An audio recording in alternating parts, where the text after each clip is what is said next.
You know what? I've acknowledged your feelings. I respect your opinion. We're moving forward.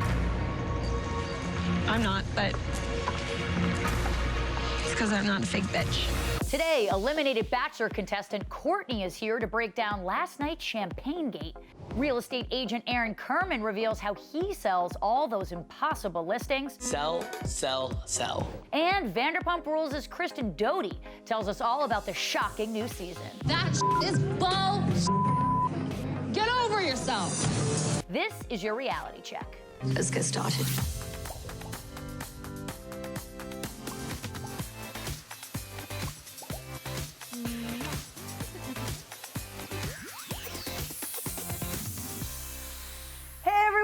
Welcome to the show. So excited to be here. I'm Daryn Carp, and with me today is my bud, Kristen Doute from Vanderpump Rules. Kristen, how are you? I'm so good. You look so hot today, girl. So green all around. I'm loving it. I'm so happy to have you with me to kick things off. I'm going to have you help me break down our top 5. Are you ready? I'm ready. Let's do it.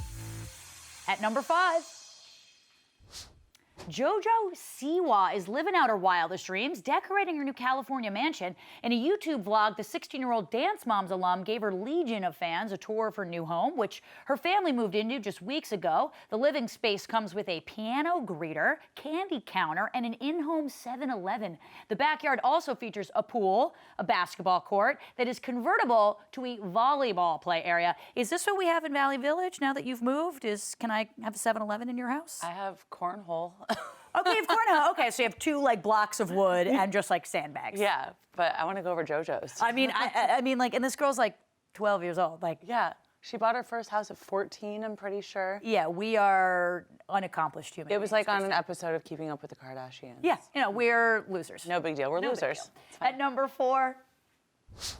Jeff Lewis is hoping 2020 brings reconciliation with his former Flipping Out co-star Jenny Poulos. On Monday, the radio host extended an apology to Poulos in an attempt to make amends for their messy friendship fallout.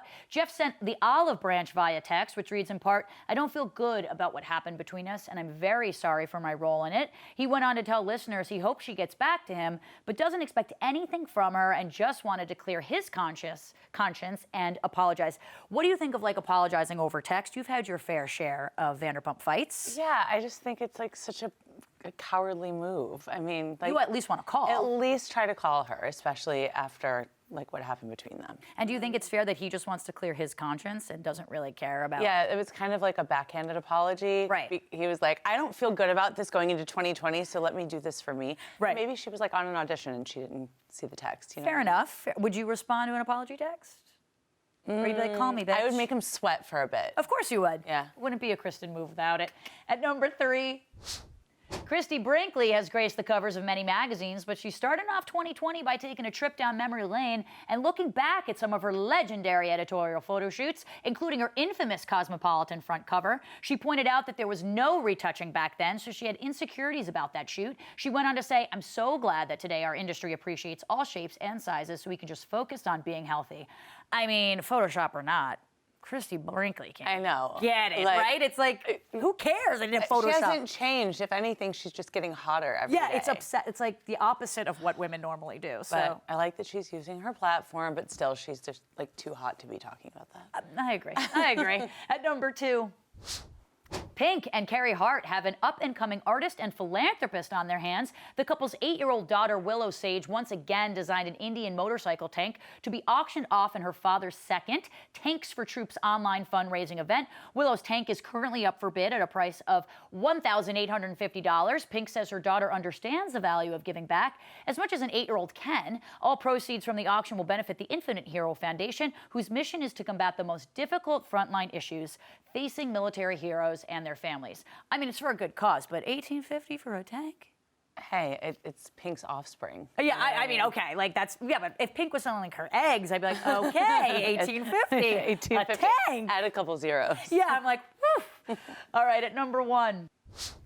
Bachelor Nation couple Ashley Herbert and JP Rosenbaum are opening up about a recent health struggle that ultimately strengthened their marriage. The couple appeared on GMA and shared more details about the recent health scare that left JP temporarily paralyzed. Last month, Ashley revealed that her husband was diagnosed with a rare neurological disorder, which causes the body's immune system to attack the peripheral nervous system. Doctors detected the condition early, and JP is now on the road to recovery. The couple says it's never obvious until you're in sickness and you realize what the potential catastrophic effect can have on a family. I mean, sad story, but ultimately happy story, right? Are you a Bachelor fan? I am. I loved that season so much. And like, he's such a good guy. Yeah, I mean, you don't want to see this happen anyway. Cute couple. They're so wonderful together, and that was so sad. So I love that. They really are relationship goals. I know it's. Ugh. Kristen, thank you so much for helping me with that. We have to go to a quick break, but don't worry, she's still hanging out with us as we talk all about Vanderpump Rules. Stay with us.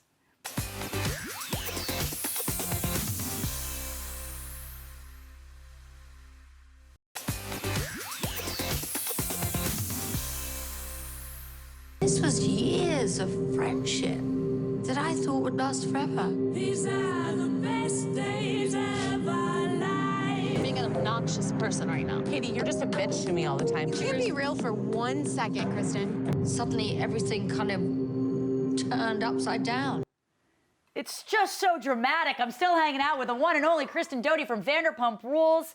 You have been on all 8 seasons of Vanderpump Rules. What has that journey been like for you in a nutshell? Good, bad, ugly? Good, bad, the ugly, DL of the above. Yes. Sexy, salacious, scandalous. But you don't regret going on the show? I don't regret it. No, God, no. I love it. I would probably still be that, like, psycho, batch 20-something-year-old if I didn't get to watch myself on television and, like, fix myself. I mean, that clip we just played was like the dramatic, like, these are the, like, am I, like, should I be scared for this season? Like, is anyone gonna die? What's gonna happen? Like, no one's died yet, so there's still time. There's still hope. Well, there's a couple changes this season, one of which is you all have moved to Valley Village like adults. Tell me about your new house. Congratulations, it's so cute. Thank you. Oh, there's my little house. Look at that. Is it all decorated and nice? And it's getting there. A lot of it is done. I did a lot of renovations. Why Valley Village? Is it because everyone else moved to Valley Village? Well, it's cheaper than West Hollywood because none of us can afford to buy a house in West Hollywood. Fair enough. Like, our mortgages are very similar to our rent in West Hollywood. Wow. Oh my God. But yeah, Tom and Ariana, they weren't wrong in the first episode when they said, well, we did it first and everyone followed. Right. For me, it was like, well, if they can do it, then I can do it too. So Sandoval and Ariana moved first, and then how shortly after did you and then Schwartzy and Katie and Jackson Brittany move? Yeah, Jackson Brittany, like, basically, we were actually all in Nashville for my birthday in February, and Jax left the trip early because he saw this house that he wanted and someone made a bid on it, so he flew back and was like, no, it's our house. We want the house right now. And Tom and Katie were like right after that. Yeah. And then I was right after them. But they all moved into these turnkey 2018, modern, cookie cutter, gorgeous mansions. And I was like, 1939. Yeah, but little fixer-upper. You got personality on yours. Do you all like run into each other at like Gelson? Yeah, we totally like, oh my God, do. we go to Runyon every day. We're so Californian. Well, in addition to the move, this season looks honestly more dramatic than ever. What is the fate of the Witches of WeHo? Because the season 8 promos makes it seem like there's a lot of trouble brewing. Makes it seem like you guys aren't friends anymore. Yeah, well, Chris, we've been better. We've definitely been better. It does feel a little more permanent than I thought it was going to, but I still have hope. Katie's kind of coming around a little bit now. We're texting here and there, but I'm still not like invited. You know, I still can't sit with them right now. You're still on the outskirts. Yeah, but you know what? I'm busy, so I'm fine with it. Is Katie going to be the easiest one to break in? Like Stassi is like, once you're in with Katie, are you in with Stassi or? I feel like this time they're very different. Like they're not sharing a brain right now, but at the same time, I kind of feel like maybe Stassi's like wedding planning also is keeping other people like away from me and just saying whatever Stassi wants, whatever she wants, we'll do that. For me, I'm just gonna watch it with the rest of the fans and hopefully try to figure out what I did that was so wrong. Are you hoping for a Stassi wedding invitation? I mean, of course, I introduced Stassi and Beau. Right, it feels like you should be the officiant in it. Yeah, right? That's my opinion, but... I won't give a speech, I promise. Yeah, well, at least not while you're drinking. You know, during the premiere episode, I thought Stassi was actually she was harsh in this confessional. Let's watch that. Oh, yeah. Kristen and I have had our fair share of ups and downs, but this feels different. I don't know that the person I'm hopefully growing into can be friends with the person who's not growing at all. So what's your reaction to that? Do you feel like you haven't grown at all? Or do you feel like the person that I've grown into maybe just isn't syncing with the person Stassi's trying to grow into.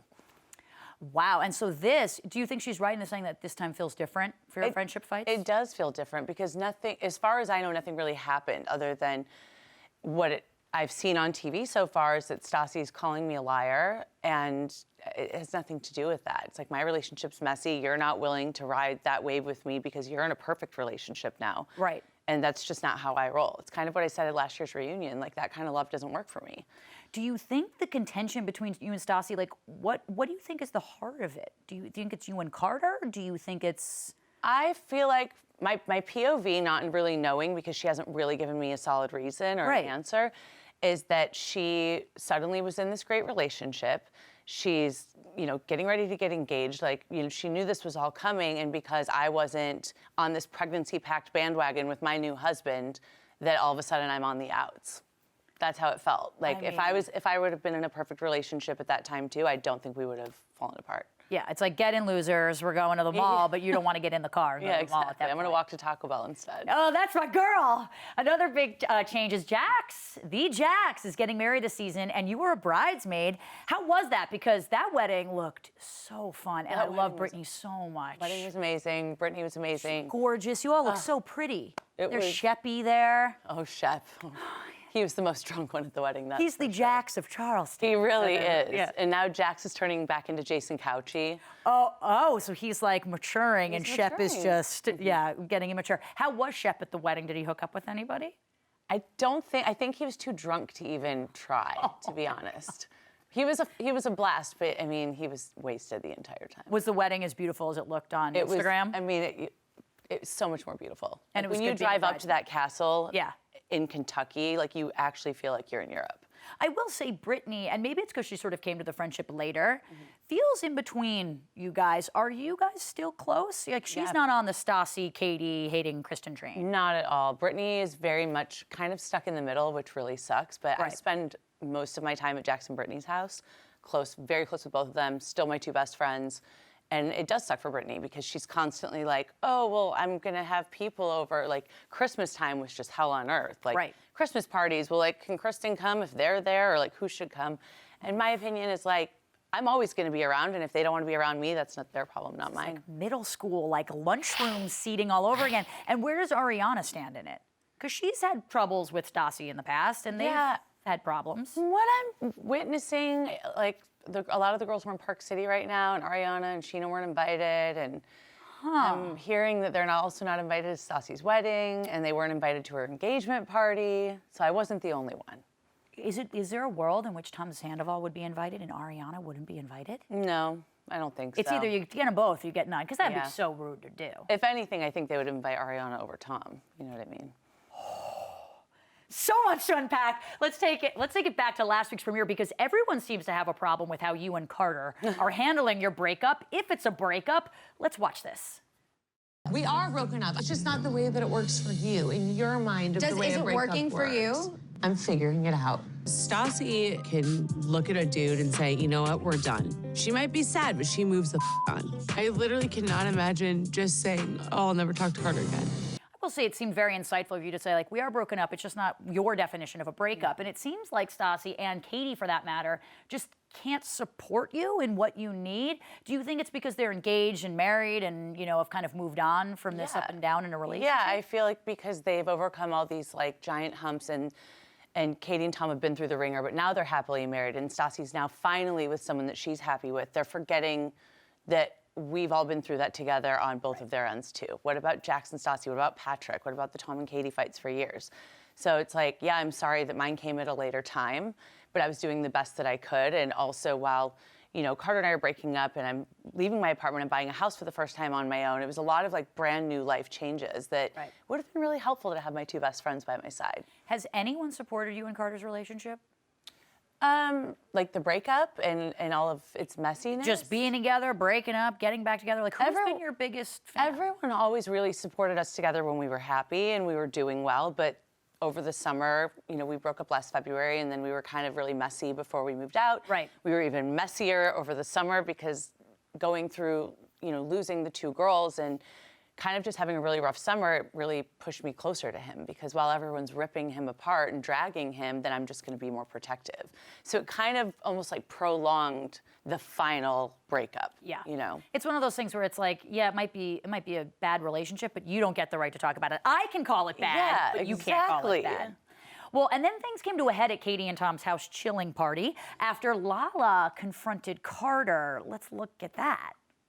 Now you're doing to me what you did to Katie and Stassi, and I'm not into it. Not doing it. I'm not doing this bullshit. What do you just pulled a Katie and Stassi card? That is because you're getting mad at me. Because you're getting mad at me. Just got up and said, don't talk to me about anything and walk away. Because the bitch. Like, because Ariana's silent, judgy face in the corner. Why is pulling the Katie and Stassi card such a trigger for you? I just think it's just such bullshit. Like, Lala, we've been you know, you're in our friend group. We love you so much. We're all so close now, right? But Katie and Stassi and I have a 10-year history. Yeah. So to say, now I know why they feel the way they feel, you don't know why they feel the way they feel. Yeah. Like, that's for us to discuss, and nobody should be kind of like laying in on that. And I thought it was, although obviously when I watched the episode and I hear Lala be so sweet in like her interviews and saying, you know, that's my friend and I really want to protect Kristen, the way she went about it was just like a little kind of crossing a boundary. Was Carter surprised that Lala confronted him, or did he kind of expect that to happen? I think he walked in like hoping for the best and expecting the worst. That's probably the smartest decision for him to make. I didn't exactly say you should definitely come to Tom and Katie's, but I just wasn't going to say you're absolutely not invited, which in hindsight I probably should have. Yeah. Were you excited to see him? No, not at all. Yeah, you probably should have said, don't. Come to the damn I'm party. 2020 and becoming more assertive. Yes, in 2020, you're going to have better 2020 vision. Yes. Can you give us any hints on how this will play out on tonight's episode with them? Oh, God. Tonight, I'll say, surprisingly, Jax really has my back tonight. Wow. Yeah, which I hope that then the viewers will see like how vulnerable I really was and like how much I was really going through, because if Jax is gonna have my back, that's bad. It speaks volumes. That really does. Well, I have to give you a big congratulations. You have a book coming out this summer called, my favorite title, He's Making You Crazy, How to Get the Guy, Get Even, and Get Over It. Such a Douteism. Now, tell me about this book. Why did you decide to write it? You look gorgeous on the cover. Thank you. How long did it proud. take? Yeah, you should be. Tell me about it a little bit. So the thought of the book came a couple of years ago with Michelle Alexander, who's my co-author. Yep. We've been friends for years and years. Actually, Schwartz introduced us, strangely enough. And I came to her with this idea about this book, and she just kind of said, okay, I think this is a great idea. Let's run with it. I'm going to help you structure it. I'll kind of help you with the story arc of it. Just, Michelle's written like 4 or 5 books. Right. So, she's a pro. So it was really just, here are all my dating stories. I want to say my side of everything. I want to say my side of the Tom stuff, the Jack stuff, the James stuff, and then everything that you haven't seen. Right. Because I've noticed, especially now that I have like so much more self-love and I'm really single and I'm really doing everything on my own, it's like I don't need a man to make these things happen. And for so many years, I was very codependent and didn't realize all of the things that I'd gone through were kind of just making me crazier and crazier. Like, when we're younger women, we have confidence, we're assertive, we don't think anything ill of ourselves. And these guys or these partners like chip away at your self-esteem like over time, and you kind of lose yourself in the process. So now that I'm back. She's back, baby. And I'm here to own my crazy. I'm just saying it's all their fault. What do you hope people take away from reading your book? If they can take away one thing, what do you hope? I just really hope that everyone can relate to it and that they can know like if their friend is going through this or their mom or their sister or whoever, that they're gonna kind of be able to love a little harder and be supportive of that person because they're going through these things, and that there is light at the end of the tunnel. It's female empowerment through your craziness. Absolutely. And you are single right now. Sure am. She's looking. Thank you so much for hanging out with me today, Kristen. I love you. I love you. Best of luck on all your future endeavors. Catch Vanderpump Rules tonight and every Tuesday at 9/8 Central on Bravo. This season is incredible. Up next, it's Bachelor recap time. Eliminated contestant Courtney is joining me to break down that bubbly episode last night. Stay tuned.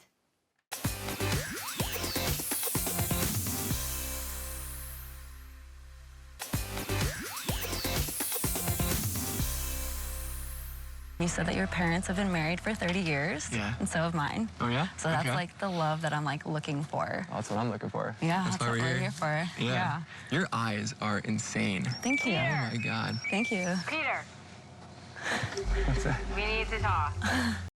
We need to talk. Welcome back to the show. Here with me on the couch, I have the gorgeous Courtney Perry from The Bachelor. Courtney, how you doing? Good, great. Thank you for having me. I can confirm you do have very beautiful eyes. Thank you. But you're more than just that. I gotta ask, because we didn't see a lot of you on camera, but I know you had a lot of time with Peter. Yeah. What made you decide to do The Bachelor in the first place? So honestly, I was sitting at home watching Hannah B's season, The Bachelor, and I think it was night one. The guys are getting into the limo, and the Chris Harrison comes on with the commercial. We're looking for people to date our next Bachelor or Bachelorette. And I was like, sure, I'll apply. Why not? Like, not thinking anything of it.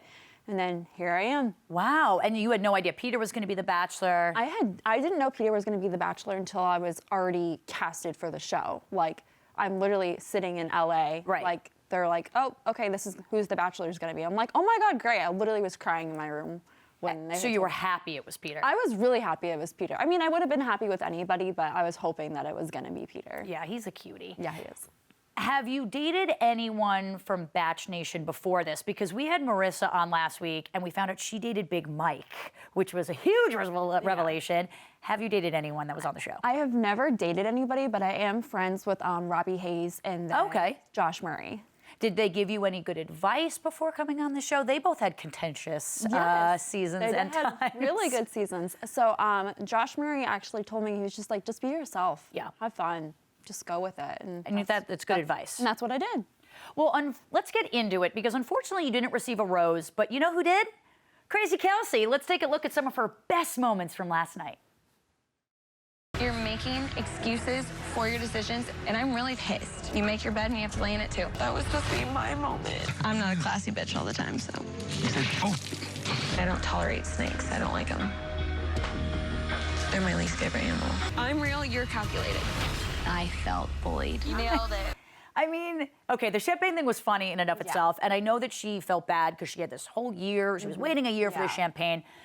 But what's going on with her? It seemed like a bit of an overreaction to this. What do you think? What was the take on the ground? So, I mean, I think she was just really upset and emotional about how it went down, because she had been saving that bottle of champagne to open on a special occasion for like such a long period of time now. So I think when she heard the bottle pop, she was like, oh no, you've got to be kidding me. Right. She's just had a really rough patch with like the things that have been airing so far in her season and the time on The Bachelor. So do you think that they're showing it to be crazier than she do you think her reaction was justified? I definitely do think her reaction was justified. I think anybody would have a reaction like that if they were wanting to have a special moment and it got ruined. Do you think Hannah Ann did it deliberately? I mean, it's hard to say if she did do it deliberately. I mean, I think on night one, we all knew that Kelsey wanted to share that moment with Peter, and she unfortunately wasn't able to do that. And so I don't know if she did it deliberately, but I think it was out of context. And I mean, the only thing that bothered me was that when it happened, she just didn't even apologize for it. Right. She was mostly like, I feel bad that you're feeling this way, but it's not my fault. Yeah, she was basically like, I appreciate your feelings and I'm acknowledging them. Right. But it's like she didn't really have anything else to say about it besides she never apologized. Not that I'm aware of and not that I saw. Right, exactly. That's fair enough. Well, I want to jump in the beginning of the episode because Peter was having a hard time dealing with Hannah Brown. All of you guys were. Did you all think your chance was going to end sort of before it started, seeing her just at the beginning so much?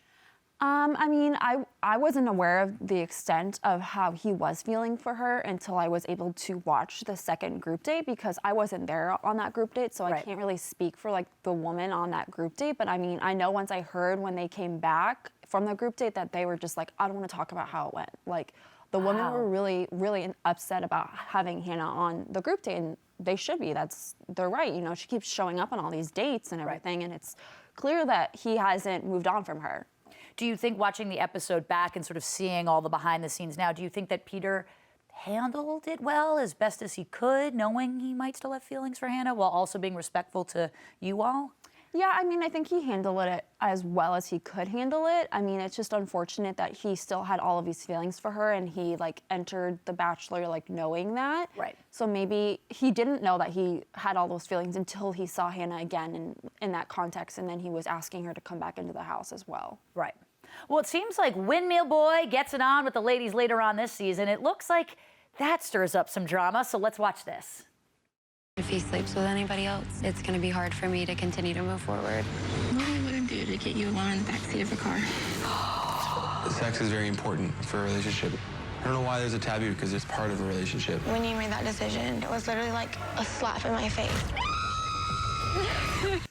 I mean, okay, one thing that bothers me about Bachelor Nation is that sex is so taboo, and it shouldn't be. It is an important part to relationships. So it almost seems like there's a little slut shaming going on. What are your thoughts on everything and him being intimate with multiple women? I mean, if he wants to be intimate with multiple women, then like that's his decision. And I mean, entering the show, you know that there's a potential that that's going to happen. Of course. I mean, overnights are a thing later on in the season. And not only that, I mean, he's kissing 30 girls on night one and you're watching it happen. If you're not okay with that, then this isn't the place for you. Well said. Well, before I let you go, I have to ask, would you go to Paradise? I would go to Paradise. Okay, yes, I hope they ask you. I hope they do too. Who do you want to see on Paradise? Like, who would you hope in a walk and get their moment on the beach? I don't know, honestly. Really? I mean, Tyler, who wouldn't? Oh, okay, yeah, okay, okay, fair. That's an easy choice. All right, Tyler. Or Matt McDonald. Ooh, okay. Yeah. He was on last season, and he was so nice and sweet. Yeah. Courtney, I think this is all going to happen for you. Thank you so much for being here today. I honestly can't wait to see what happens next. I'm very excited. Make sure you tune into The Bachelor every Monday on ABC at 8 p.m. We're going to take a quick break, and when we come back, we'll be talking about more love, this time with a little hip hop. Stay tuned.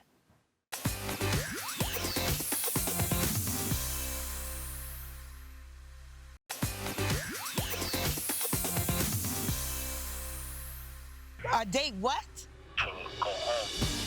What? We have been told countless times that he could possibly come home. But to hear it from him, not his attorney, not me seeing a law pass in the books, oh, I believe it this time. All love in the studio today. Welcome back to the show. I've got none other than the beautiful, talented entrepreneur and soon-to-be real estate tycoon, Yandy Smith-Harris, on the couch. Hey. How you doing today? You look gorgeous. Thank you so much. You look great yourself. Thank you so much. I'm so excited to have you here. What a clip to start off with. I mean, such a positive note. I want to jump into love and hip-hop because as we can see in that last clip, it seems like Mendices is coming home soon.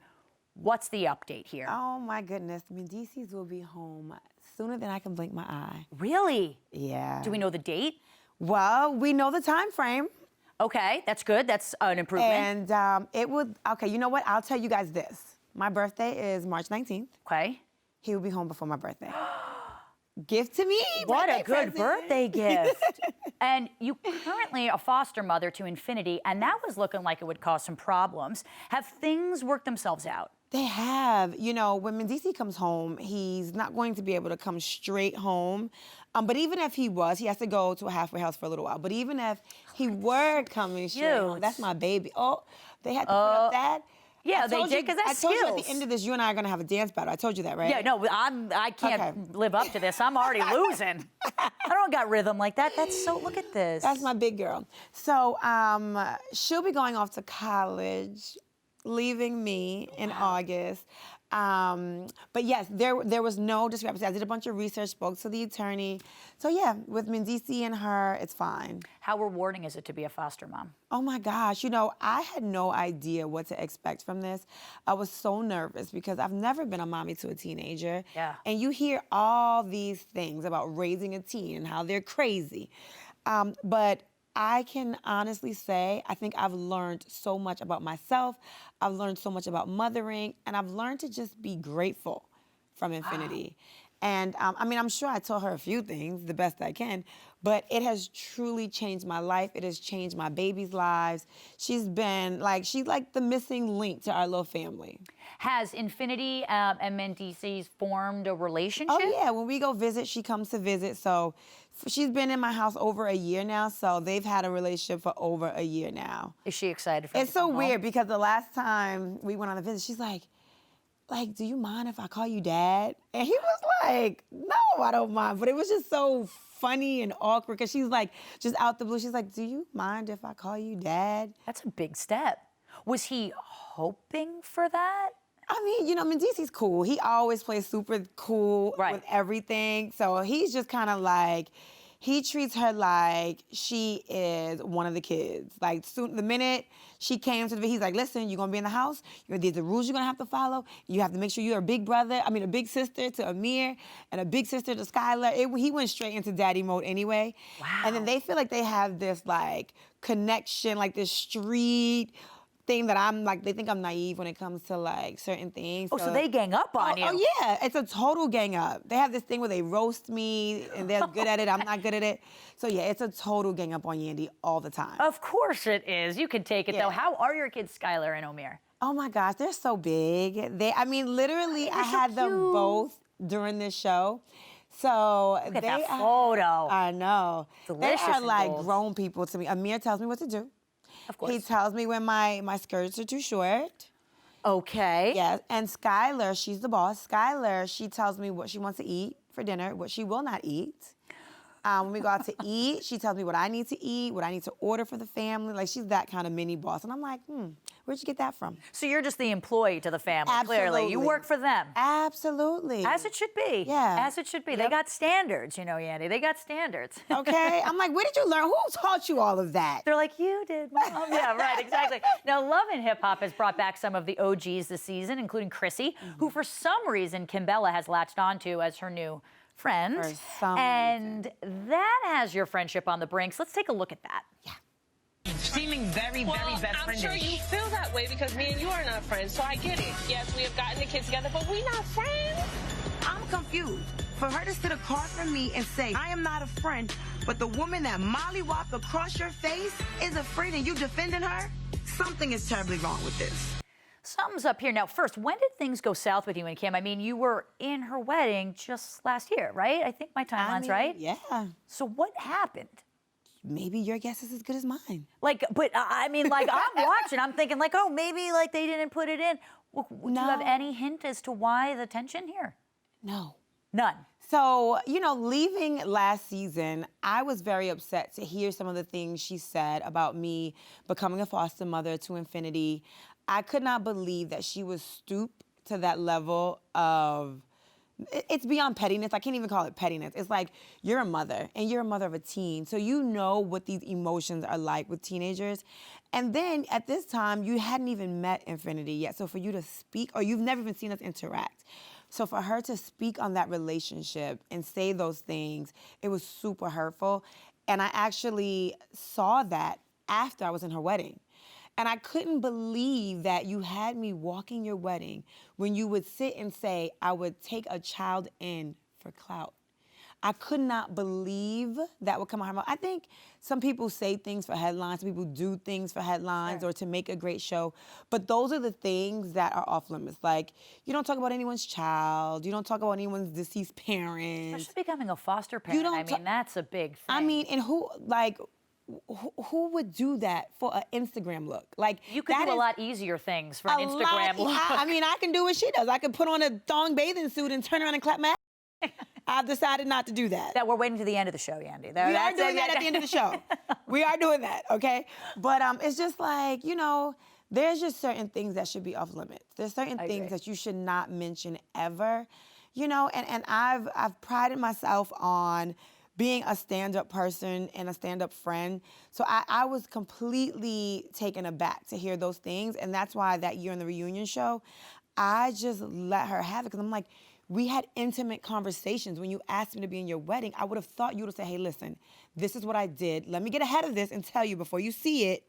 So I was, I found myself having to defend being in her wedding, to my child and to the public. They're like, you were in this wedding after she spoke about your mothering. Right. And I'm just like, oh my gosh. I had no idea that was Right, it makes you look bad, even though the timeline was off. You had no idea. I had no idea. So then going into this season, I was just kind of like, this was my friend for so many years. I love this. Even with the craziness, I love her. Once you're my friend, there's always a special place in my heart that I'm going to have for you. So I came into this season like, I want to get the kids together. I just want to put that behind me, and we met up. I went to her house.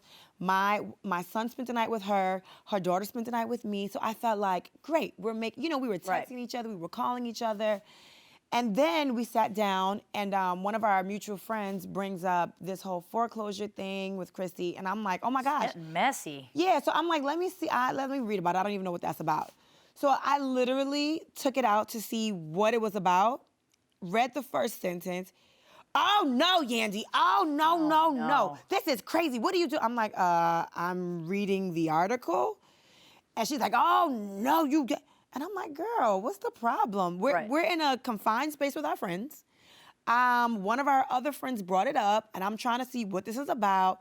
And then I sat there, and I'm like, this doesn't seem right. This doesn't seem true. House sold for $100. I didn't even believe their house was really in foreclosure. So I'm like, I don't believe it. And I'm saying this, right? I'm saying this off camera and on camera. The minute the cameras come up, it's like, oh, no, you didn't. This is messy. So I'm sitting there like, oh, so we're performing? I mean, this is, well, Yandy, I gotta say, I mean, we're Team You. We love you here. I mean. And I love you guys. Well, I know you're a busy woman, so I have to let you get going, but honestly, thank you so much for stopping by. Big fans here. Up next, we'll be talking to Daryn Carp from Listing Impossible. Don't go anywhere.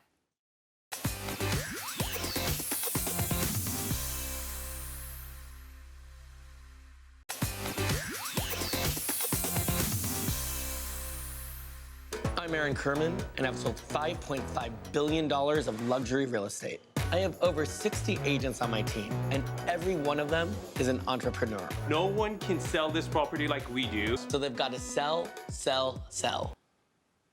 Welcome back to the show. With me now is top luxury real estate agent Daryn Carp. Hey, how are you, Daryn? I'm doing great. Thanks for having me. Good to finally meet you. I've heard great things. $5.5 billion. They're actually selling me short. It's actually $6 billion.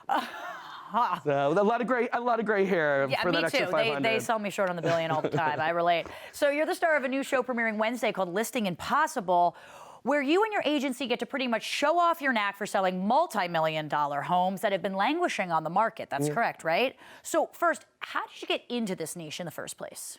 You know, I wish I could tell you how it happened. I think it's a lot of hard work, some luck. Of course. But, you know, eventually it just rolled. And I started getting calls from kings and queens and people that just are at the top of the food chain. Wow. So what kind of sellers do you work with on their shows? Any celebrities we might know? So you're going to see a lot of celebrities. You're going to see a lot of high-profile people. And you're going to see a lot of sellers that are just struggling to sell their house. And the personality types range from lovely and kind to you will see me getting yelled at, screamed at, getting kicked out of houses, and everything in the middle. You must have the patience of a saint. I don't. I'm actually the most impatient person. Really? My staff says I'm the most impatient. And so on the show, you'll see I tell it like it is. I say it super straight. And the reactions of a lot of these sellers is what makes the show super fun and exciting. They're not expecting you to say and be as blunt as you are. Oh, no. And they don't, I mean, some of them give me these blank stares like, huh? Yeah, right. Some of them are like, you can get out of my house right now. We've been fired before we even got started. Oh, good, Daryn. Good. I got to learn something from you. Fired before even. Makes for a great broker, right? Well, of course. Makes for good for TV.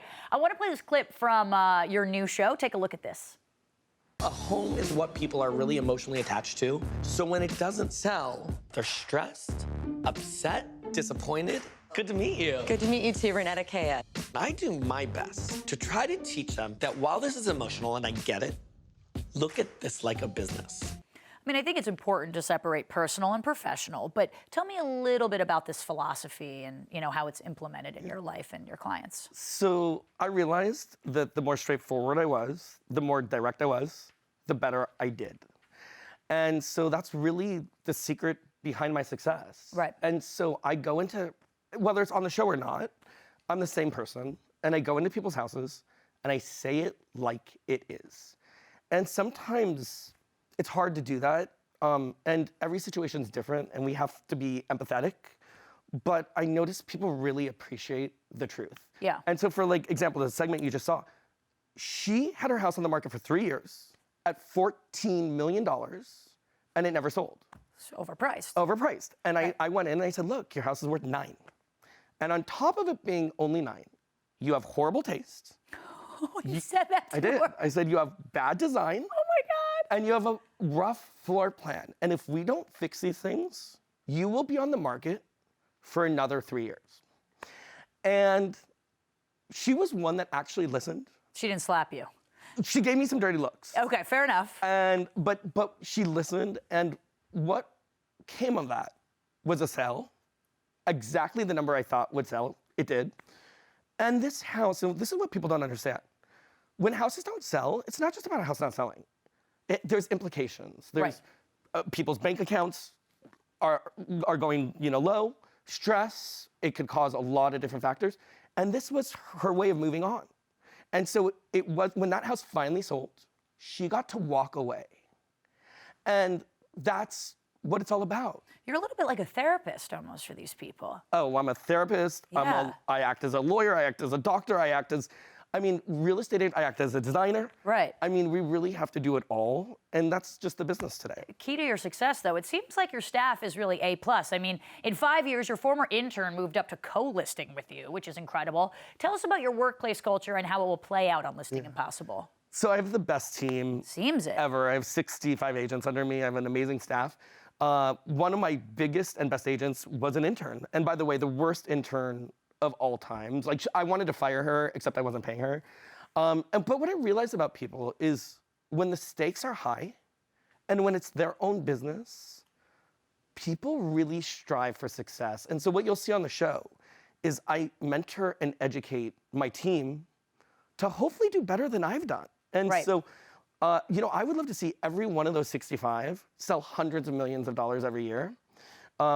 But real estate has a lot of lessons, and on the show you'll see a lot of seller and buyer mistakes that can be very costly. You'll see a lot of good things, and you'll see a lot of the agents both make mistakes and do things really well. And so on the show I act as a mentor. Did your former intern know that you were going to fire her or wanted to fire her? Were you blunt about it? I'm sure I was, because if you know me, I have absolutely no filter. I have no problem. I had no problem telling her she was the worst intern of all time. Oh my and she really was. And on the show, you're gonna see that there's some examples where I just get upset with people. Right. And I tell them like it is. And they tell it like it is back at me. So you could take it just as well as you could dish it. Listen, I grew up, when I grew up, I could barely speak. I had disabilities. My family showed me love by just, the way we show each other love is by making fun of each other. Right. And so that's what I do to my team, but it all comes from a place of love, admiration, and wanting the best for everybody. Can you elaborate a little on your struggles? Did you have a disability? What? Yeah, so I didn't grow up in this luxury world of real estate. I grew up, my mom was a school teacher, my dad was in trucking. Right. I couldn't say the word R, and in my name, I have Daryn Kirmon, there's 2 R's. That's tough. It was the worst. Elementary school was pretty much my nightmare because you had to introduce yourself. And it wasn't until 8th or 9th grade that I spoke right. I was able to, I still see things backwards, so I drive my staff insane. But it wasn't until I got into sales at the age of 18 that I was able to really flourish. And something about all those difficulties translated to me understanding people really well. Yeah. And me being, and I don't say this to sound cocky, but really a master salesman. And because I'm so intuitive based on all those struggles, I think that I'm a great salesman. And I think that that has led to what they say is the $6 billion sales number. Yeah, it's a testament to your success, and it's making you a better teacher and mentor. It is, and what I think is really interesting is everyone struggles. Right. And everyone has different struggles. And it's not just my team, even my sellers. You have these really intelligent people that sometimes run multi-billion-dollar businesses and just make mistakes along the way. For me, it's logical in real estate, but for them, they didn't see it. Right. And the show, and this was really important for me, has lessons on business, right? Lessons on real estate, and lessons on how to win. Because ultimately, we want people to win. Yeah, you want people to succeed. Yeah. God, I love it. Yeah. Aaron, I want to work for you, man. We would love to have you. You, by the way, would be by far the best real estate agent ever. Why? You just have it. You have that light, that energy, that charisma. But listen, you're sitting here hosting me, so you're doing pretty good. You don't need. I mean, fair enough, but I want a percentage of that $6 billion. Are you kidding? I still have a standard. Come yeah, on but now. you get to meet probably the most interesting people every day. I do. It's fair. I do have a good job. I do have a good job. Aaron, thank you so much for being here today. Catch the premiere of Listing Impossible Wednesday, January 15th on CNBC. Don't go anywhere after the break. We're treating you with a very memorable moment from reality TV history. Stay tuned.